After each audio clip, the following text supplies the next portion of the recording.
What's up everybody? If you that don't know me, my name is Chris, aka Mr. Grow It, and you're watching my extras channel. Got a topic video for you today, well actually a topic slash discussion video for you today. It's something I definitely want to get your feedback on. So every morning I wake up and I drink a cup of coffee and I pull out a book, and I can't start drinking my coffee until I'm reading my book. That's how I get myself to read. And the current book I'm reading right now is MJ Horticulture, the Indoor-Outdoor Medical Grower's Bible. And this is by Jorge Cervantes, absolute classic. I believe this version came out in 2006. I've browsed through this before, but now I've gone back to it and now I'm reading it cover to cover. And one of the things that really jumped out on me is on page 164. It's the section on lighting. And I'm going to read this off to you, and I want to get your feedback in the comment section below. So this is something that I've done to my plants, which is give it a period of darkness between vegetation and flowering. I gave my plants a period of darkness and thought that it went to flowering faster. Thought it started flowering faster. Then I did it to some other plants and didn't think that was the case. So I'm not really sure if this truly works or not, but reading this book kind of gave me some hope again. Now I have talked about this idea to others. And for example, Mike over on Patreon is a Patreon supporter. He said that he experimented with this as well. And I forget what he said off the top of my head, but I believe he said that it did work for him. So let me read off these few sentences here, and then we'll talk from there. So what it says on page 164, give plants 36 hours of total darkness just before inducing flowering with 12-12 photoperiod. This heavy dose of darkness sends plants an unmistakable signal to flower sooner.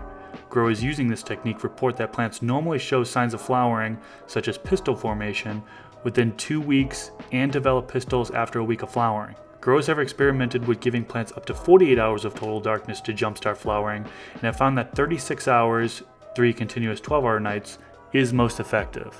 So again, this is something I've done with my plants. Actually, before even reading this, I've given my plants a period of darkness, just thinking that the additional darkness would kind of give them that jump start into flowering. Now, we're not talking about autoflowers here, right? Autoflowers stay on the same light cycle. You can keep them on like an 18-6 light cycle, for example, throughout their entire grow. This is for photoperiod plants, which need a period of extended darkness. So around 12 hours of darkness, complete darkness, and then the plant will start flowering. So during the darkness period, what happens? What actually happens with the plant? What it does is it produces a hormone. Hormone's called florigen. It's called a flowering hormone. And once those florigen levels have built up, then it'll start to flower. So my thought process behind this would give that plant an additional period of darkness, then those florigen levels would build up, and then it would start to flower sooner. I did this for several grows and I thought I could see the transition happen faster, but then I did it for another grow and it didn't seem to transition faster, so I kind of just shook it off and then stopped doing it. But then reading this makes me want to do it again and experiment with it a little bit more. But I would love to know, you guys out there who are growing, who have maybe tried this, do you give your plants a period of darkness between the vegetation stage going into the flower stage? Again, I'm talking about photoperiod plants.